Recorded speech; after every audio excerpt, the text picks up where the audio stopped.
അസ്സലാമു അലൈക്കും. ഇതൊരു പുതിയ കഥയാണ്, എല്ലാവരും സപ്പോർട്ട് ചെയ്യണേ. ഞങ്ങളോട് ഈ ചതി വേണമായിരുന്നു ഐഷുമോളെ, വേണ്ടായിരുന്നു.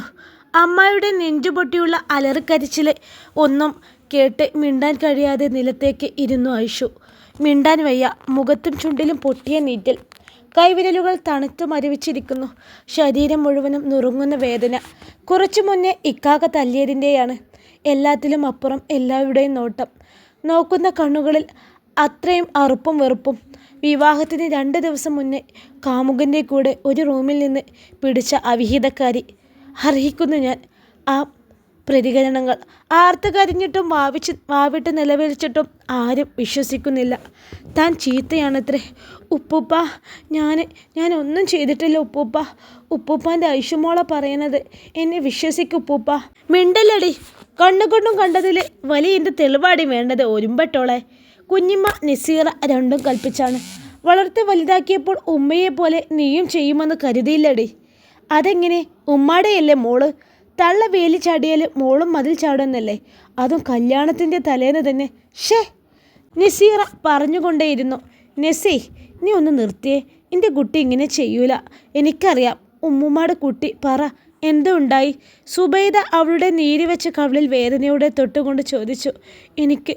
എനിക്കറിയില്ല ഉമ്മുമ്മ. ഞാൻ മുജിക്കയായി ഫോൺ ചെയ്ത് കിടന്നുറങ്ങിയതാ. പിന്നെ എണീറ്റപ്പോൾ ഇവിടെ ഈ മുറിയിൽ. എങ്ങനെയെന്നൊന്നും അറിയില്ല.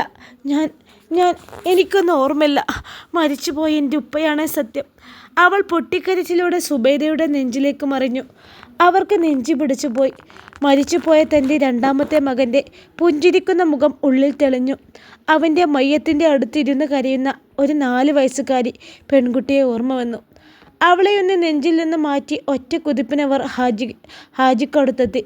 മാളിയേക്കൽ ഹാജി, ആ നാട്ടിലെ തന്നെ എല്ലാവർക്കും ബഹുമാനനായ വ്യക്തി. തല ഉയർത്തിപ്പിടിച്ച് ഇന്നോളം അയാൾ മറ്റുള്ളവർക്ക് മുന്നിൽ നിന്നിട്ടുള്ളൂ. ഇന്ന് ആ ഹാജിയാണ് വേരറ്റ വൻമരം കണക്കെ മറ്റുള്ളവർക്ക് മുന്നിൽ നാണം കെട്ട് തല താഴ്ത്തി നിൽക്കുന്നത്. നിങ്ങൾ കേൾക്കുന്നില്ലേ? ഓൾ അങ്ങനെ ചെയ്യോ? നമ്മുടെ കുഞ്ഞല്ലേ, നമ്മുടെ ഐഷു അങ്ങനെ ചെയ്യൂല. അവളെ ഇങ്ങനെ തല്ലി ചതച്ചിട്ടും നിങ്ങൾ ഇങ്ങനെ മിണ്ടാണ്ട് നിൽക്കണതണ്ടാ. അവർ കരഞ്ഞുപോയി. അപ്പോൾ എല്ലാവരും കണ്ണോട് കണ്ട കാഴ്ച എന്താ സുബൈദ? ഈയും കണ്ടതല്ലേ? ഓനും മോളും നിന്ന രംഗം. ഓൾക്ക് അങ്ങനെ ഒരു ഇഷ്ടം ഉണ്ടായിരുന്നെങ്കിൽ പറയായിരുന്നില്ലേ? ഹാജിയുടെ ചോദ്യത്തിന് സുബൈദാക്ക് ഒന്നും മറുപടി പറയാൻ പറ്റിയില്ല. മുജീബ് വരട്ടെ, ഓനല്ലേ തീരുമാനിക്കണ്ടേ. ഇനി ഐഷുവിനെ വേണോ വേണ്ടെന്ന് ഓന് വന്നിട്ട് തീരുമാനിക്കട്ടെ. എന്നിട്ട് ഞാനും തീരുമാനിക്കും ഇവളിവിടെ വേണോ വേണ്ടേന്ന്. മുജീബ്, ആ പേര് കേട്ടതും ഒന്ന് ഞെട്ടി ഐഷു. പിന്നെ ചൊടിയിൽ ഒരു പുഞ്ചിരി നിറഞ്ഞു. മുജിക്ക വിശ്വസിക്കുമെന്ന് ഇന്നലെ വിളിച്ചപ്പോൾ കൂടെ പറഞ്ഞത് അതല്ലേ? ഈ ലോകത്ത് എന്തിനേക്കാളും വലുത് താനാണെന്ന്, എന്നോടാണ് ഏറ്റവും സ്നേഹമെന്ന്. തന്നെ വിശ്വസിക്കും മുജിക്ക, അവൾ ഒരു ആശ്വാസത്തോടെ ഓർത്ത്. ഒപ്പം അവൻ്റെ വിളിയും, എൻ്റെ കുഞ്ഞോളെ. ആ വിളി ഓർത്തതും അവളിലൊരു തണുപ്പ് നിറഞ്ഞു. ഇതേ സമയം ഹാജിയുടെ വിറകുപുരയിൽ കിട്ടുന്ന തല്ല് എന്തിനാണെന്നറിയാതെ, വെളുപ്പിന് വരെ കുടിച്ച കള്ളിൻ്റെ മത്തുപോലും ഇറങ്ങാതെ ആകെ നീറിപ്പുകയായിരുന്നു ആഷിഖ്. ശരീരത്തിൽ പതിയുന്ന ശക്തമായ അടികൾ, ഒപ്പം ഒരു ചോദ്യവും. നിനക്ക് മാളിയേക്കിലെ പെണ്ണിനെ തന്നെ വേണം അല്ലടാ നായേ? ഇത്ര ആലോചിച്ചിട്ടും അവനൊന്നും ഓർമ്മ വന്നില്ല. കുറച്ചു നാളായി ഹാജിയുടെ മരമിലിൽ തടിയിറക്കുന്ന വണ്ടിയുടെ ഡ്രൈവറായി ജോലി ചെയ്തു വരുന്നു അവൻ. കുറച്ചുകൂടി വ്യക്തമായി പറഞ്ഞാൽ അവൻ്റെ ഉപ്പയുടെ മരണശേഷം പെട്ടെന്ന് മരിച്ചതാണുപ്പ. ഉപ്പ ഹാജിയുടെ മരമില്ലിലെ എല്ലാ കാര്യങ്ങളും നോക്കി നടത്തിയിരുന്ന ആളായിരുന്നു. ഹാജിക്കും അയാളെ ഒരുപാട് ഇഷ്ടമായിരുന്നു. മൂസാന്ന് തികച്ചു വിളിക്കില്ല ഹാജി. എപ്പോഴും അയാൾ ഹാജറുണ്ടാവും. അയാളോടുള്ള ഇഷ്ടം കൊണ്ട് തന്നെയാണ് ഹാജി ഒരു 5 സെൻറ്റ് സ്ഥലം വാങ്ങിക്കൊടുത്തു. ഒരു യത്തീംഖാനയിൽ നിന്നും ഒരു പെണ്ണിനെ കെട്ടിച്ചും കൊടുത്തു. പക്ഷേ ആഷിഖിൻ്റെ ജനനത്തോടെ പ്രസവത്തിൽ വന്ന കുറച്ച് ബുദ്ധിമുട്ടുകളാൽ അവൻ്റെ ഉമ്മ മരണപ്പെട്ടു. മൂസ മകന് വേണ്ടിയാണ് ജീവിച്ചത്. മൂസയോടുള്ള ഇഷ്ടം കൊണ്ട് ഹാജി ആഷിഖിനെ അവരുടെ തന്നെ മക്കൾ പഠിക്കുന്ന സ്കൂളുകൾ പഠിപ്പിച്ചു. അതുകൊണ്ട് തന്നെ ഹാജിയുടെ വീട്ടിലെ എല്ലാ ആൺകുട്ടികളുമായി അവനും സൗഹൃദമുണ്ട്. മുജീബുമായും ഹാജിയുടെ മൂത്ത മകൻ്റെ മകൻ ഷെമിയുമായുമെല്ലാം വല്ലാത്തൊരു സൗഹൃദത്തിന് അവൻ നിൽക്കാറില്ല. അവൻ്റെ ഉള്ളിൽ അവർ വലിയ നിലയിലുള്ളവരായതുകൊണ്ട് തന്നെ അവൻ കുറച്ച് അകന്നു മാറിയേ നിൽക്കാറുള്ളൂ. എങ്കിലും അവർക്കൊരു അത്യാവശ്യം വന്നാൽ മാളിയേക്കൽ വലിയ കാര്യങ്ങളുണ്ടെങ്കിൽ സഹായത്തിനൊക്കെ അവൻ എത്താറുണ്ട്. അതിന് കവിയത്തക്ക രീതിക്കൊന്നും ഇല്ലെന്ന് മാത്രം. ഡിഗ്രി കഴിഞ്ഞ് എന്തെങ്കിലും നല്ലൊരു കോഴ്സ് ചെയ്ത് ഉപ്പാനെ നല്ലതുപോലെ നോക്കണം എന്ന് തന്നെയായിരുന്നു ആഗ്രഹം. പക്ഷേ എല്ലാവരെയും പോലെ കൊറോണ നഷ്ടപ്പെടുത്തി കളഞ്ഞു അവൻ്റെ ഉപ്പാനെയും. ചെറിയ പനിയായി തുടങ്ങി കൊറോണയെ മാറി. മയ്യത്ത് പോലും ആരെയും കാണിക്കാതെ മയ്യത്തെടുക്കേണ്ടി വന്നു. അവിടെയും ഒരുപാട് ലോക്ക്ഡൗൺ പ്രശ്നങ്ങൾ ഉണ്ടായിട്ടും ഹാജി ഇടപെട്ട് പെട്ടെന്ന് തന്നെ മയ്യത്ത് വിട്ടുകിട്ടുകയും പള്ളിക്കമ്മിറ്റിയിൽ സംസാരിച്ച് എല്ലാവിധ മതചടങ്ങുകളുടെയും മഹല്ല് ഭാരവാഹികൾ ഭംഗിയായി ഖബറടക്കം നടത്തുകയും ചെയ്തു. അതിനുശേഷം ഒരു വർഷത്തിന് ശേഷം ഹാജി തന്നെയാണ് ഡ്രൈവിംഗ് അറിയാവുന്നതുകൊണ്ട് മില്ലിൽ തടി കൊണ്ട് പോകാനും വരാനുമുള്ള വണ്ടിയുടെ ഡ്രൈവറായി അവന് ജോലി കൊടുത്തതും ഒപ്പം പഠിക്കാൻ പറഞ്ഞുവെങ്കിലും അവന് പിന്നെ ഒന്നിനും ഉത്സാഹമില്ലാതായി. ജോലി ചെയ്ത് പൈസ കിട്ടിത്തുടങ്ങിയപ്പോൾ ചെറിയ രീതിയിലുള്ള ദുശീലങ്ങളും അവനായി തുടങ്ങി. മില്ലിലെ മറ്റ് ജീവനക്കാരുടെ കൂടെ മദ്യപിക്കാനും പുകവലിക്കാനും ഒക്കെ തുടങ്ങിയിരുന്നു. ചോദിക്കാനും പറയാനും ആരുമില്ലാത്തതും ചെറുപ്പത്തിൻ്റെ തിളപ്പും മുന്നോട്ടുള്ള ജീവിതത്തിൽ ഒരു പ്രതീക്ഷയില്ലാത്തതും ഉപ്പയുടെയും ഉമ്മയുടെയും അഭാവവും മരണവും എല്ലാം അവനെ വേദനിപ്പിക്കുന്നുണ്ട്. അതൊക്കെ മറക്കാൻ അവൻ ലഹരി കൂട്ടിപ്പിടിച്ചു. ഇവിടെ മുജീബ് കല്യാണം വിളിച്ച് അവൻ്റെ കല്യാണം കൂടാൻ വന്നതാണ് ആഷിക്ക്. മില്ലിൽ വെച്ച് കണ്ടപ്പോൾ ഹാജിയും പുറത്ത് കണ്ടപ്പോൾ ഷമീമും വിളിച്ചിരുന്നു കല്യാണം. മുജീബിൻ്റെ കുറച്ച് തല്ലിപ്പൊളി ഫ്രണ്ട്സുമായി കൂടി മദ്യപിച്ചും തിരിച്ചു പോകാൻ ഇറങ്ങുമ്പോൾ ആരോ തന്നെ വിളിച്ചതും വ്യക്തമായ ബോധത്തിൽ അവനറിയാം. പിന്നെ കണ്ണു തുറന്നത് ഇവിടെയാണ്. കൈകൾ ആരോ പിറകിലേക്ക് കെട്ടിയിട്ടുണ്ട്. ശരീരം മുഴുവൻ നുറുങ്ങുന്ന വേദന. ആരൊക്കെ ചേർന്ന് മർദ്ദിച്ചത് വ്യക്തം. മിണ്ടാൻ വയ്യ. തളരുന്നു നാവും ശരീരവും. വെള്ളം, ഒരിത്തിരി വെള്ളം. അവൻ അടുത്തുള്ള ആരോടോ പറഞ്ഞു. അയാൾ അവന് വെള്ളം കൊടുത്തു. ഇന്നലെ നല്ലോണം പണിയെടുത്ത മട്ടാച്ചക്കൻ. ഇതാണ് ഇത്ര ക്ഷീണം. ലാസ്റ്റ് ദിവസമല്ലേ. നല്ലോണം ദാഹവും പൂതിയും തീർത്ത് കാണും രണ്ടാളും. അവന് കാവൽ നിർത്തിപ്പോയ 2 പേര് തമ്മിൽ അടക്കം പറഞ്ഞത് കേട്ട് അവനൊന്നും മനസ്സിലാവാതെ ഇരുന്നു. അതുകൊണ്ട് വന്ന വെള്ളം വാങ്ങി കുടിക്കുമ്പോൾ പൊട്ടിയ ചുണ്ടും നാവും ഒപ്പം മനസ്സും ഒരുപോലെ നീറി. അതേസമയം എന്താണ് സംഭവിച്ചത്, ഇനി എന്താണ് സംഭവിക്കാൻ പോകുന്നത് എന്നറിയാതെ ആകെ മരവിച്ച അവസ്ഥയിലായിരുന്നു അവളും. കാണുന്ന എല്ലാ മുഖങ്ങളിലും വെറുപ്പ്. കുഞ്ഞു കുട്ടികളിൽ വരെ. ഉമ്മൂമ്മ മാത്രം എൻ്റെ കുഞ്ഞത് ചെയ്യില്ല എന്ന് പറഞ്ഞു കരയുന്നു. ഈ ലോകത്തെ ഏറ്റവും കൂടുതൽ തന്നെ സ്നേഹിച്ച തൻ്റെ ഉപ്പൂപ്പ തൻ്റെ മുഖത്ത് പോലും നോക്കുന്നില്ല. അമ്മായി കരഞ്ഞു തളർന്നു. ആകെയുള്ളൊരു പൊന്നുമോൻ്റെ വിവാഹമാണ് നാളെ കഴിഞ്ഞാൽ. അതിനവർ തിരഞ്ഞെടുത്തത് മരിച്ചുപോയ തൻ്റെ ആങ്ങളയുടെ മകൾ ഐഷുവിനെ തന്നെയാണ്. അത്രക്കധികം അവർ അവളെ സ്നേഹിച്ചിരുന്നു. എൻ്റെ മുജി കെട്ടിയാൽ പിന്നെ എൻ്റെ കുട്ടി കൺമുന്നിൽ നിന്ന് തന്നെ ഉണ്ടാവുമല്ലോ. കേട്ടപ്പോൾ ഹാജിക്കും സന്തോഷം. ജീവനായി വളർത്തിയ പേരക്കുഞ്ഞാണ്. വളരെ ചെറിയ പ്രായത്തിൽ വിധി തട്ടിയെടുത്ത തൻ്റെ ഇളയ മകൻ്റെ ആകെയുള്ളൊരു ഓർമ്മ ഇശൽ. എല്ലാവരുടെയും ഐഷു. അന്നാട്ടിലെ തന്നെ പ്രമുഖനായൊരു വ്യക്തിയായിരുന്നു മാളിയേക്കൽ അബൂബക്കർ ഹാജി. കഷ്ടപ്പെട്ട് മുന്നിൽ വരുന്നവരെ കണ്ണു നിറയാതെ കൈ നിറച്ച് മനം നിറച്ച് വിടുന്ന ഹാജി. ജാതിയും മതവും നോക്കാതെ അളവറ്റ സ്നേഹം അദ്ദേഹം എല്ലാവർക്കും നൽകി. 3 മക്കളാണ് ഹാജിക്ക്. മൂത്തവൻ കാസിം, ഭാര്യ നസീറ, മക്കൾ ഫൈസ, ഫൈഹ, പിന്നെ ഷമീം. ഐഷുവിൻ്റെ പുന്നാര ഇക്കാക്ക. ഷമീമിന് സ്വന്തം പെങ്ങന്മാരെക്കാൾ സ്നേഹവും വാത്സല്യവും ഐഷുവിനോടാണ്. ഇതിന് ചെറുതല്ലാതെ ദേഷ്യം നസീറക്കും പെൺമക്കൾക്കും നല്ല പോലെയുണ്ട്. എല്ലാവരും കാസിം അടക്കം അവളെ കാര്യമായി സ്നേഹിക്കുന്നത് കൊണ്ട് നസീറക്കും മക്കൾക്കും വെറുപ്പാണ് അവളോട്. അത് ഇടയ്ക്കിടയ്ക്ക് അവർ പ്രകടിപ്പിക്കാറുമുണ്ട്. ഐഷു പക്ഷേ അതൊന്നും കാര്യമാക്കാറില്ല. 2ാമത്തേത് മകളാണ് റംല. ഭർത്താവ് നജീബ്. അവർക്ക് 2 മക്കൾ, മുജീബ്, മിന്ന എന്ന് വിളിക്കുന്ന മിൻഹ ഫാത്തിമ. ഐഷുവും അവളും ഒരു പ്രായമാണ്. ഒരുമിച്ചാണ് പഠിക്കുന്നതും. കട്ട ഫ്രണ്ട്സുമാണവർ. റംലയ്ക്ക് അവൾ എന്നാൽ ജീവനാണ്. ആ ഇഷ്ടം കൊണ്ടാണ് അവർ ഐഷുവിനെ മുജീബിൻ്റെ പെണ്ണായി ആഗ്രഹിച്ചതും. എൻ്റെ കുട്ടി എൻ്റെ അടുത്തേക്ക് വരുന്നല്ലേ നല്ലത് എന്ന്. അത് ആചാര്യക്കും ഭാര്യയ്ക്കും സമ്മതം. വേറെ വീട്ടിലേക്ക് പോയി എൻ്റെ കുഞ്ഞു കഷ്ടപ്പെടേണ്ടി വന്നാലോ? ആ ഒരാദ്യം ആ വൃദ്ധ ദമ്പതികൾക്കുണ്ടായി. 3ാമത്തെ ആളും ഏറ്റവും ഇളയ ആളും ആയിരുന്നു ഐഷുവിൻ്റെ ഉപ്പ നാസർ. റുബീനയുമായുള്ള വിവാഹം കഴിഞ്ഞ് 2 മാസങ്ങൾക്കിപ്പുറം പറ്റിയ ഒരു അപകടം. എന്തെങ്കിലും ചെയ്യാൻ പറ്റും മുമ്പേ മരണപ്പെട്ടു. മരണശേഷമാണ് റുബീന ഗർഭിണിയാണെന്ന് അറിഞ്ഞത്. ഗർഭം അലസിപ്പിച്ച് കളയാനും മറ്റും റുബീനയുടെ വീട്ടുകാർ ശ്രമിച്ചുവെങ്കിലും അള്ളാഹുവിൻ്റെ വിധി അവൾ ജനിക്കണമെന്നതായിരുന്നു എന്നത് റുബീനയുടെ വീട്ടുകാർ കൂട്ടിക്കൊണ്ടുപോയി. പ്രസവശേഷം റുബീനയുടെ വീട്ടുകാർ അവൾക്ക് പുനർവിവാഹത്തിനുള്ള ഒരുക്കങ്ങൾ തുടങ്ങിയ ഹാജി തൻ്റെ പേരക്കുഞ്ഞിനെ കൊണ്ടുപോന്നു. അവർക്കും അതായിരുന്നു സൗകര്യം. പിന്നീട് റുബീനയും ഭർത്താവും ഗൾഫിൽ പോയെന്നും പറയുന്നു. എന്നാൽ നസീറ പറയുന്നത് വിധേവയായ റുബീന അയാളെ കണ്ണും കലാശും കാട്ടി മയക്കിയെടുത്തെന്നാണ്. അവീതം കണ്ടുപിടിച്ച ആങ്ങളമാർ കയ്യോടെ കെട്ടിച്ചു കൊടുക്കുമെന്നാണ് നസീറ പറഞ്ഞത്. അത് പറഞ്ഞ് അവൾ എപ്പോഴും ഐഷുവിനെ കുത്തി നോവിക്കും, വേലി ചാടിയ ഉമ്മയുടെ മകളിൽ നിന്ന്. അതാണ് അവൾ പറയുക. എന്നാൽ ഹാജിക്ക് അവൾ തൻ്റെ പൊന്നുമോൻ്റെ ഓർമ്മയാണ്. അവൻ അവശേഷിപ്പിച്ച ഏറ്റവും വലിയ സ്വത്തും ഇശലാണ്. ആ അവളാണ് ഇന്നിങ്ങനെ. അയാളുടെ ഉള്ളിൽ രാവിലത്തെ രംഗം വീണ്ടും തെളിഞ്ഞു. മുകളിൽ നിലയിൽ നിന്നൊരു ബഹളം കേട്ടാണ് ഹാജിയും ഭാര്യയും അങ്ങോട്ട് ചെല്ലുന്നത്. ഐഷുവിൻ്റെ മുറിയുടെ വാതിൽക്കൽ എല്ലാവരുമുണ്ട്.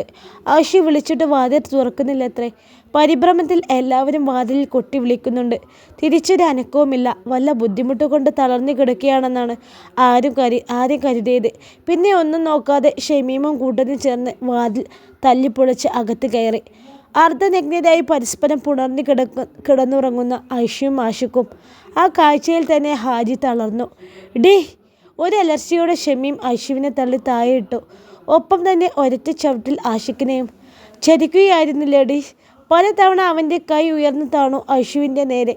എന്നാൽ ഒരു പകപ്പോടെ ഒരു പുതപ്പും വാരി ചുറ്റി പ്രതിമ കണക്കേ ഇരുന്നേ ഉള്ളൂ ഐഷ്. ഇടയ്ക്ക് ഞാനല്ല, എനിക്കൊന്നും അറിയുന്നില്ല എന്നൊക്കെ പറയുന്നുണ്ട്. എല്ലാവരിൽ നിന്നും കിട്ടുന്ന തല്ലെല്ലാം ഏറ്റുവാങ്ങി തളർന്നൊരു മൂലക്കിരിക്കുന്ന അവളെ ഒന്നും കാണാൻ കെൽപ്പില്ലാതെ തടയാനാവാതെ ഹാജി തൻ്റെ മുറിയിലേക്ക് പോന്നു. ആഷിഖിനെ പിടിച്ചു കെട്ടി തല്ലിച്ചതച്ച് ഹാജിയുടെ വിറകുപുരയിലും ഇട്ടു.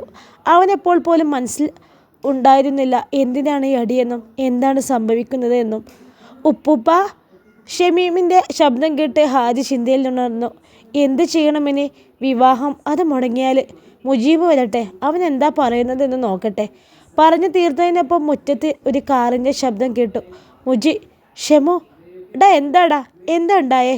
ഡാ നീ ക്ഷമയോടെ കേൾക്കണം. കാര്യങ്ങളെല്ലാം അറിഞ്ഞതും മുജിയുടെ കണ്ണിലൊരു രക്തക്കടൽ ഉടലെടുത്തു. സങ്കടവും ദേഷ്യവും കടലായി കണ്ണിലൂടെ നീറിയൊഴുങ്ങി. എന്ത് പറഞ്ഞവനെ സമാധാനിപ്പിക്കണമെന്നറിയാതെ ഷമീം പകച്ചു. അഷു എങ്ങനെയാണോ അതിനേക്കാൾ തനിക്ക് പ്രിയപ്പെട്ടവനാണ് മുജീബ്. തൻ്റെ കസിൻ ബ്രദർ എന്നതിനേക്കാൾ ഇണ പിരിയാനാവാത്ത സുഹൃത്തുക്കളാണവർ. മുജിയും അഷും ഒന്നിക്കുന്നതിൽ ഏറ്റവും കൂടുതൽ സന്തോഷിച്ചത് അവൻ തന്നെയാണ്. മുജിയുടെ സ്ഥാനത്ത് വേറെ ആരെങ്കിലും ആയിരുന്നെങ്കിൽ ആരും ഒന്നും അറിയാത്ത രീതിയിൽ തേച്ച് മാച്ചി വിവാഹം നടത്താം. പക്ഷേ ഇവിടെ മുജി, അവൻ അവളോളം പ്രിയപ്പെട്ടവനാണ് എല്ലാവർക്കും. രണ്ട് പേരക്കുട്ടികളുടെയും ജീവിതം ഹാജിക്ക് മുന്നിൽ ഒരു ചോദ്യചിഹ്നമായി. എനിക്കൊന്നവളെ കാണണം, ഐഷുവിനെ. മുജി അതും പറഞ്ഞ് അകത്തേക്ക് നടന്നു. അകത്തെ മുറിയിൽ കൂനിക്കൂടി ഇരിക്കുന്ന രൂപം. കണ്ണും മുഖവും ചുണ്ടുമെല്ലാം തല്ലുകൊണ്ട് വീങ്ങിയിട്ടുണ്ട്. ഇന്നലെ താൻ കണ്ട തൻ്റെ ഐഷുവിൻ്റെ പ്രേതമാണ് അവളെന്ന് അവന് തോന്നിപ്പോയി. ഐഷു ഒരൊറ്റ വിളിയിൽ ചിതറിത്തെറിച്ചവൾ അവനെ നോക്കി. അവളുടെ പ്രതീക്ഷകൾക്ക് വീണ്ടും ജീവൻ വെച്ചു. ചുണ്ടിൽ ചിരി വിരിഞ്ഞു. മുജിക്ക വിശ്വസിക്കും തന്നെ വേറെ ആര് വിശ്വസിച്ചില്ലെങ്കിലും. മുജിക്ക, പകുതി ജീവനിൽ വിളിച്ചവൾ. എങ്ങനെ തോന്നി കുഞ്ഞോളെ എന്നെ ഇങ്ങനെ ചതിക്കാൻ? ആ ഒരൊറ്റ ചോദ്യത്തിൽ പകച്ചുപോയി അവൾ. എനിക്കൊന്നും അറിയില്ല മുജിക്ക. കണ്ടറിഞ്ഞതിലും വലിയ എന്ത് തെളിവാണുള്ളത്? ഇപ്പോഴെങ്കിലും അറിഞ്ഞതുകൊണ്ട്. ഇല്ലെങ്കിൽ വിവാഹം കഴിഞ്ഞ് ആരും അറിയാതെ തുടർന്നേനെ ഈ ബന്ധം, അല്ലേ? ഒരു കാര്യത്തിലേ എനിക്ക് സങ്കടമുള്ളൂ. ഇതൊന്നും അറിയാതെ കുഞ്ഞോളെന്നെ വിളിച്ചു. നിന്നെ എൻ്റെ കൽബിലിട്ട് കൊണ്ട് നടന്നതിന് ഇത്ര വലിയൊരു പിഴയാണ് ഇപ്പോഴെങ്കിലും തെളിഞ്ഞല്ലോ. അള്ളാഹുവിനെ സ്തുതി. വേറെ ആരെ കിട്ടിയില്ല നിനക്ക്? അവനെ, ആ കുടിയനെ അല്ലാതെ? അതും ഇനിയും ഒരുപാട് പേരുണ്ടോ? വെറുപ്പോടെ തന്നെ നോക്കി ഓരോന്ന് പറയുന്നവനെ അവൻ പകപ്പോടെ നോക്കി. മുജിക്ക, ഞാൻ. മുഖമടിച്ചൊരു അടിയായിരുന്നു അവൾക്കുള്ള അവൻ്റെ മറുപടി. ഇത്രയൊക്കെ ചെയ്തു വച്ചിട്ട് നീ എന്നെ ഇക്കാന്ന് വിളിക്കുന്നോ? ഇനി നിൻ്റെ നാവിൽ എൻ്റെ പേര് ഉച്ചരിച്ചാൽ ഇതാവില്ല ഞാൻ ചെയ്യുക. ഛേ! അവളെ തല്ലിയ കൈ അറപ്പോടെ കുടഞ്ഞവൻ തടന്നു പോകുന്നത് കണ്ടപ്പോൾ നിലത്തേക്ക് ഐഷു ഊർന്നിരുന്നു. അവസാന പ്രതീക്ഷയും നഷ്ടപ്പെട്ട പോലെ. എന്താ ഉപ്പൂപ്പ തീരുമാനം? ഇങ്ങനെ ആയാൽ പറ്റൂലല്ലോ. ഓൾ അങ്ങനെ ചെയ്തു എന്ന് കരുതി നാളടക്കം കല്യാണം വിളിച്ചതല്ലേ. കല്യാണൊരുക്കങ്ങളും എല്ലാം കഴിഞ്ഞു. നാളെ കഴിഞ്ഞാൽ മറ്റന്നാൾ വിവാഹമാണ്. ആളുകൾ നാളെ തന്നെ എത്തി തുടങ്ങും. എന്താ നമ്മൾ ചെയ്യേണ്ടത് ഉപ്പൂപ്പ? ഷമീമിൻ്റെ ശബ്ദമാണ് ഹാജിയെ ചിന്തയിൽ നിന്നും ഉണർത്തിയത്. എനിക്കൊന്നും അറിയില്ല നിൻ്റെ കുട്ടിയെ. ഒന്നിനും ഒരു രൂപമില്ല. നിങ്ങളൊക്കെ കൂടുതൽ തീരുമാനം എടുത്താൽ മതി. ആ വൃദ്ധൻ തളർന്നിരുന്നു. ഒരൊറ്റ ദിവസം കൊണ്ട് ഉപ്പൂപ്പാക്ക് പ്രായമേറെ ആയതുപോലെ. ഷമീമിനും കൂടുതലൊന്നും സംസാരിക്കാൻ നിൽക്കാതെ അവൻ പിന്മാറി. പിന്നീട് വീട്ടുകാർ എല്ലാവരും കൂടിയിരുന്ന് വലിയൊരു ചർച്ച തന്നെ നടത്തി. വിവാഹം മുടങ്ങാതിരിക്കാൻ എന്തു ചെയ്യുമെന്നതിനെക്കുറിച്ചായിരുന്നു ഏറ്റവും വലിയ ചർച്ച. റംലക്കും നജീബിനും മുജീബിൻ്റെ കാര്യം ഓർത്ത് ഉള്ളുനീറി. ഐഷുവിനോട് സംസാരിച്ചിട്ട് ഇറങ്ങിപ്പോയവരാണവൻ. കുറച്ച് നാളുകൾ കൊണ്ട് ഐഷുവിനെ അവന് ജീവനായിരുന്നെന്ന് റംലക്കും നജീബിനും നന്നായി അറിയാം. അവിടെ അവളെ മാറ്റി മറ്റൊരു വിവാഹത്തിനായി വേറൊരു പെൺകുട്ടിയെ ഉടനെ കണ്ടുപിടിക്കുക എന്നത് വലിയ എളുപ്പമുള്ള കാര്യമാണെന്ന് റംലക്ക് തോന്നിയില്ല. എങ്കിലും അവർക്ക് വല്ലാത്തൊരു വാശി തോന്നി. തൻ്റെ മകൻ്റെ ജീവിതം നാളെ മറ്റുള്ളവർ പറഞ്ഞ് പരിഹസിച്ച് ചിരിക്കുന്ന ഒരു കഥയായി മാറാൻ പാടില്ല എന്നവർക്ക് തോന്നി. എന്നാൽ എന്തൊരു കഷ്ടമാണെന്ന് നോക്കിയേ, അവൾ ആ നെത്തോലി പോലത്തെ പെണ്ണ്. അവൾ അങ്ങനെ ഒരു ചെയ്യുമെന്ന് ആരെങ്കിലും കരുതിയോ? നമ്മുടെ മുജിമോൻ്റെ ഭാവി. നാളെ കല്യാണം മുടങ്ങിയാൽ പിന്നെ എന്നാവും അവനൊരു കല്യാണമൊക്കെ നടക്കുക? നമ്മുടെ ചെക്കൻ്റെ ഭാവി പോയെന്ന് പറഞ്ഞാൽ മതിയല്ലോ. നസീറ എരുത്തിയിൽ എണ്ണ ഒഴിച്ച് കൊണ്ടേയിരുന്നു. റംലയുടെയും നജീബിൻ്റെയും കണ്ണും മനസ്സും ഒരുപോലെ നീറി. റംല നെഞ്ചു പൊട്ടി കരഞ്ഞുപോയി. ഇത്തേക്ക് ഇഷ്ടമുണ്ടാവില്ല. ഇല്ലെങ്കിലും എന്നെ എൻ്റെ മക്കളെ ആർക്കും കണ്ടുവിടല്ലോ. നിനക്കൊക്കെ ഇഷ്ടമാണെങ്കിലേ എൻ്റെ ഫൈസിനെ മുജിനെ കൊണ്ട് കെട്ടിക്കാന്നായിരുന്നു എൻ്റെ ഉള്ളിൽ. അതെങ്ങനെ? ഇത്തേക്ക് ഇളയ ആങ്ങളെ മോളെയല്ലേ പിടിക്കൂ. പാവൻ്റെ കുട്ടി. ഓളുടെ മനസ്സിലുണ്ടായിരുന്നു ഓൾക്ക് ജീവനവനെ. ആ വിധിയില്ല. നസീറ ചൂണ്ടയെറിഞ്ഞ് ഒളിക്കണ്ണാലെ മകളെ നോക്കി. അവളുടെ മുഖത്തുമുണ്ട് ഗൂഢമായൊരു പുഞ്ചിരി. ഷമീമോ, ഉമ്മ ഇതെന്തായി പറയുന്നത് എന്ന ഭാവത്തിലൊന്ന് തുറച്ചു നോക്കി. റംല വിശ്വസിക്കാൻ കഴിയാത്തതുപോലെ നജീബിനെ നോക്കി. ഈ പറയുന്നത് സത്യമാണോ നസീറ? ഫൈസക്ക് ഓനെ ഇഷ്ടമാണോ? റംല പ്രതീക്ഷയോടെ ചോദിച്ചു. ഇക്ക പറയണ കേട്ടില്ലേ? ഇനിയും വൈകിട്ടില്ല. ഓൾക്കങ്ങനെ ഒരു ഇഷ്ടമുണ്ടെങ്കിൽ നമുക്ക് വിചാരിച്ച പോലെ തന്നെ കല്യാണം നടത്താം.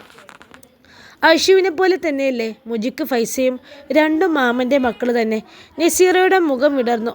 ഷമീം തരിച്ചിരുന്നു. മുജി സമ്മതിക്കും അമ്മായി? ഐഷുവിൻ്റെ സ്ഥാനത്ത് ഫൈസയെ ഓൻ്റെ ഉമ്മയാണ് ഞാനെങ്കിൽ ഓനെക്കൊണ്ടത് സമ്മതിപ്പിക്കും. എൻ്റെ കുട്ടീൻ്റെ ജീവനം പോകാൻ ഞാൻ സമ്മതിക്കൂല. മാത്രമല്ല ഓളെ മുന്നിൽ, ആ ഐഷുവിൻ്റെ മുന്നിൽ എൻ്റെ മോനെ തോക്കണ്ട. ഷമീം ആകെ ടെൻഷനിലായി. ഫൈസയുടെ സ്വഭാവവും മുജിയുടെ സ്വഭാവം ഒരുമിച്ച് പോകുമോ എന്നവന് ഭയം തോന്നിയെങ്കിലും ആ ഒരു അവസരത്തിൽ തൻ്റെ പെങ്ങളായ ഫൈസയെ മുജിയെ ഏൽപ്പിക്കാൻ തന്നെയാണ് ഷമീമിൻ്റെ മനസ്സും പറഞ്ഞത്. ആദ്യം കേട്ടപ്പോൾ എതിർത്തെങ്കിലും ഐഷുവിനോടുള്ള വാശിയും ഉമ്മാൻ്റെ കരച്ചിലും ഉപ്പാടെ അവസ്ഥയും ഉപ്പുപ്പാടെ സങ്കടവും എല്ലാം കൂടി മുജി പകുതി സമ്മതം നൽകി. എങ്കിലും അവനുള്ള നീറുകയായിരുന്നു. ജീവനോളം സ്നേഹിച്ചു പോയി ഐഷുവിനെ. അവൾ സങ്കടം, കോപം, നാണക്കേട്, ആളുകളെ ഫേസ് ചെയ്യാനുള്ള മടി, അതിനേക്കാളൊക്കെ അപ്പുറം തന്നെ ഐഷുവിൻ്റെ മുന്നിൽ ജയിക്കണമെന്ന വാശി എല്ലാം കൂടി ഉള്ളിലേക്ക് അരിച്ചു വന്നപ്പോൾ അവനും സമ്മതിച്ചു. ഫൈസയെ ആ രീതിയിൽ ചിന്തിക്കാൻ കൂടി കഴിഞ്ഞില്ല. എങ്കിലും ഹാജിക്കും വലിയ സമാധാനം തോന്നി. കാര്യങ്ങളെല്ലാം നല്ല രീതിയിൽ നടക്കാൻ പടച്ചവനോട് അദ്ദേഹം ദുആ ചെയ്തു. ഇപ്പോൾ എന്തായിടി മോളെ, നമ്മുടെ മനസ്സ് പോലെ കാര്യങ്ങൾ നടന്നില്ലേ? നസീറ പറയുന്നത് കേട്ട് ഫൈസ ചിരിച്ചു. എന്നാലും എൻ്റെ അമ്മ, നിങ്ങൾക്ക് ഇത്ര ബുദ്ധി തോന്നിയല്ലോ. പിന്നെ അല്ല, നസീറ ആരാ മോള്? ഞാനൊന്ന് മനസ്സിൽ വെച്ചാലേ അത് നടത്തിയിരിക്കും. എല്ലാം കൂടി ആ പെണ്ണിനെ പിടിച്ച് പൊക്കി തല വെച്ചിരിക്കുന്നു. ഞാനും എൻ്റെ മക്കളും എന്നും പുറത്തും. മുജിനെ പോലെ ചെക്കനെ കിട്ടാൻ എന്ത് യോഗ്യത ഉണ്ട് അവൾക്ക്? അവനെ ഒരു ലോട്ടറിയാ. സ്വന്തം ബിസിനസ് ചെയ്ത് ഈ ചെറുപ്രായത്തിലെ ലക്ഷങ്ങളാണോ സമ്പാദിക്കുന്നത്. കൂടാതെ ഉമ്മവയ്ക്കും വാപ്പവയ്ക്കുമുള്ള സ്വത്തുവകകൾ വേറെയും. ഒരൊറ്റ മോനും. ഇത്താത്ത ഐഷുവിനെ മുജിക്ക് വേണ്ടി ആലോചിച്ചപ്പോൾ തുടങ്ങിയ പൊറുതികേടാണ് എനിക്ക്. എൻ്റെ ഫൈസക്ക് തന്നെ വന്ന് ചേരണം ആ ഭാഗ്യം. അവർ ചിരിച്ചു. എന്നാലും എൻ്റെ അമ്മ, എങ്ങനെയാണ് നിങ്ങൾ ഇവരെ രണ്ടുപേരെയും കൂടി ഒരുമിച്ച് ഇത് റൂമിലാക്കി പൂട്ടിയേ? ഫൈഹ ഇളയവൾ ചിരിച്ചുകൊണ്ട് ചോദിച്ചു. അതോ, റൂമിലെ AC-യുടെ സ്വിച്ച് കേടാണ്. അതൊന്ന് നോക്കാൻ ആ ചെക്കനോട് പറഞ്ഞിരുന്നു ഷെമി. അത് നോക്കാൻ വന്നതാ ആ ചെക്കൻ റൂമിലേക്ക്. അപ്പോഴേ എനിക്കിങ്ങനൊരു ചിന്ത വന്നത്. അവനെ കൊണ്ടുവന്ന് കൊടുത്ത ജ്യൂസിൽ ഞാൻ ഉറക്കഗുളിക പൊടിച്ചിട്ടിരുന്നു. അവൻ തളർന്നു വീണപ്പോൾ ആ റൂമിലേക്ക് ഉറങ്ങിക്കിടന്ന അശുവിനെ ഞാനും ഫൈസയും കൂടെ എത്തിച്ചു. അവൾ എഴുന്നേൽക്കാതിരിക്കാൻ കുറച്ച് ക്ലോറോഫോം കൂടി മണപ്പിച്ചു. രണ്ടാളെയും അർദ്ധനഗ്നരാക്കി കിടത്തി താക്കോൽ കൊണ്ട് റൂം പൂട്ടി. ആ താക്കോൽ ഒളിപ്പിച്ചു. രാവിലെ ഒന്നും അറിയാത്ത പോലെ ഫൈസ തന്നെയാണ് റൂം മുട്ടി വിളിച്ചത്. പിന്നെ എല്ലാം വിചാരിച്ച പോലെ നടന്നു. ഉമ്മ, ഇതൊക്കെ ആരെങ്കിലും അറിഞ്ഞ? ഫൈസ പറഞ്ഞു. ഇത് നമ്മൾ മൂന്നാളും അല്ലാതെ ആരറിയാൻ? ഇനി ഈ വീട്ടിൽ അവൾ ഒരു അവിഹിതക്കാരിയായി ഇരുന്നോളും. എന്തായാലും ഇതൊക്കെ എല്ലാവരും അറിഞ്ഞു. അറിയാത്തവരെ കൂടി ഞാൻ അറിയിക്കുകയും ചെയ്യും. മുജി എന്നല്ല ഒരു ആലോചനയും അവൾക്കൊന്നും ഇനി വരൂല. എല്ലാവരുടെയും പുന്നാരമൊന്ന് കുറഞ്ഞും കിട്ടും. അവൾ അത് പറഞ്ഞ് വല്ലാത്തൊരു സന്തോഷത്തിലായിരുന്നു. എന്നാൽ ഇതൊന്നും അറിയാതെ കരഞ്ഞു തളർന്ന് ഇരിപ്പായിരുന്നു ഐഷു. അപ്പോഴും വൈകാതെ കല്യാണ ഒരുക്കങ്ങൾ തുടങ്ങി. ഐഷുവിന് കൊടുത്ത ആഭരണങ്ങളെല്ലാം ഫൈസക്കായി മാറ്റി. വിവാഹവസ്ത്രം മാത്രം ഫൈസയെ കൊണ്ടുപോയി വേറെ എടുത്തു. മുജി ഇതൊന്നും കാണാൻ ത്രാണിയില്ലാത്തതുപോലെ റൂമിലിരുന്നു. ഹാജി എന്തോ തീരുമാനിച്ചെന്ന പോലെ മക്കളെ വിളിച്ചുകൂട്ടി. മുജിയുടെയും ഫൈസയുടെയും വിവാഹ ചടങ്ങുകൾ നടക്കുന്നതിനിടയിൽ ഹാജി എല്ലാവരെയും വിളിച്ചുകൂട്ടി. എന്താ ഉപ്പൂപ്പ? ഷമീം ചോദിച്ചു. എല്ലാവരും വന്നോ? ആ, അവിടെ എല്ലാവരും എത്തിയിരിക്കുന്നു. ഹാജിയുടെ മക്കളും പേരക്കുട്ടിയും എല്ലാവരും. ഞാനേ ഒരു കാര്യം തീരുമാനിച്ചിട്ടുണ്ട്. പള്ളിക്കമ്മിറ്റിയിൽ നിന്ന് നിക്കാഹിൻ്റെ ഫോം വാങ്ങുമ്പോൾ 2 എണ്ണം വാങ്ങണം. അതെന്തിനാ ഉപ്പൂപ്പ? ഷമീം പകപ്പോടെ തന്നെയാണ് ചോദിച്ചത്. ഐഷുവിൻ്റെ നിക്കാഹും ഇതിനൊപ്പം നടത്തണം. എന്തിന്? ഉപ്പൂപ്പ അവളുടെ തെമ്മാടിത്തരത്തിന് കൂട്ടി നിൽക്കാണോ? അതെ ഉപ്പ, നമ്മളത് നടത്തി കൊടുത്താൽ അവൻ ഇതുവരെ നമ്മളെ പറ്റിച്ചതിന് നമ്മളും സമ്മതിച്ചതുപോലെ ആവില്ലേ? എല്ലാ മക്കളും കൂട്ടിച്ചേർത്തു. അല്ലെങ്കിൽ ഉപ്പാക്ക് എന്ത് തെറ്റ് ചെയ്താലും ഓള് തന്നെയാണല്ലോ വലുത്. ഇനി കെട്ടിച്ചും കൂടി കൊടുത്തോളി. അതോടെ എല്ലാമായി. മാളിയേക്കൽ തറവാട്ടുകാർക്ക് ഇനിയിപ്പോൾ തല ഉയർത്താൻ നടക്കാനൊക്കോ ഓളെക്കൊണ്ട്? നസീറ നിന്ന് ചീറി. എല്ലാവരുടെയും മുഖത്ത് ദേഷ്യവും സങ്കടവും നിറഞ്ഞു കത്തി. അതല്ല മക്കളെ, ഞാൻ ഒന്ന് പറയട്ടെ. എന്തായാലും ഓള് ഇങ്ങനെയായി. ഓളെ കിട്ടാൻ പോലും ഇനി ഒരാരും ഇനി വരൂല. അവനോ ഇവിടെ അല്ലെങ്കിൽ വേറൊരു നാട്ടിൽ പോയി പെണ്ണ് കെട്ടി സുഖമായി കഴിയും. അവൻ്റെ വിഴുപ്പിന് ഇവിടെ വേണ്ട. അവളെ എനിക്കിനി തീരെ വേണ്ട. അവൾക്കിനി മാളിയേക്കൽ വീട്ടിൽ ഒരു അധികാരവുമില്ല. ഐഷുവിനെ ഓനെ നിക്കാഹ് ചെയ്ത് കൊടുത്ത് അവളെ ഇവിടെ നിന്ന് പറഞ്ഞു വിട്ടിട്ട് മതി മുജിയുടെയും ഫൈസയുടെയും നിക്കാഹ്. അവരുടെ ജീവിതത്തിന് മേൽ അവളുടെ ഒരു കണ്ണോ നീലോ ഉണ്ടാവാൻ പാടില്ല എന്ന് എനിക്ക് നിർബന്ധമുണ്ട്. ഹാജി തീരുമാനം അറിയിച്ചു. അല്ല, നിങ്ങൾ എന്താണ് ഈ പറയുന്നത്? ഇതൊക്കെ ആളുകൾ പെട്ടെന്ന് മറക്കും. അവളെ നമുക്ക് ഇവിടെ തന്നെ നിർത്താം. കല്യാണം തിരക്കും കഴിയും വരെ എൻ്റെ അനിയത്തിൻ്റെ കൂടെ അയക്കാം. അല്ലാതെ ഏത് തിരക്കാരനാണ് എന്നറിയാതെ അവൻ്റെ കൂടെ എൻ്റെ കുട്ടിനെ വിടണ്ട. സുബൈദ കരഞ്ഞുകൊണ്ട് നിലത്തേക്ക് ഇരുന്നു. ഈയും കണ്ടതല്ലേ സുബൈദ, ഓൻ ഏത് തിരക്കാരനാണെന്നറിഞ്ഞിട്ടാണ് ഓള് അവനെ വിളിച്ചു വരുത്തിയത്. എൻ്റെ അനുജത്തിയുടെ വീട്ടിലേക്കും ഐഷുവിനെ അന്വേഷിച്ച് ഓൻ എത്തിയാലോ? അവിടെ നാണക്കേടുണ്ടാക്കാനാണോ? ഹാജി ഭാര്യയെ ശാസിച്ചു. ഇത് തന്നെയാണ് എൻ്റെ തീരുമാനം. ഓളെ അവന് നിക്കാഹ് ചെയ്ത് കൊടുത്തേക്ക്. ഇനി ഹറാമായി ഒരു ജീവിതം ജീവിച്ചിട്ട് അതിന് തെറ്റ് കൂടെ നമ്മളാരും ഏൽക്കണ്ട.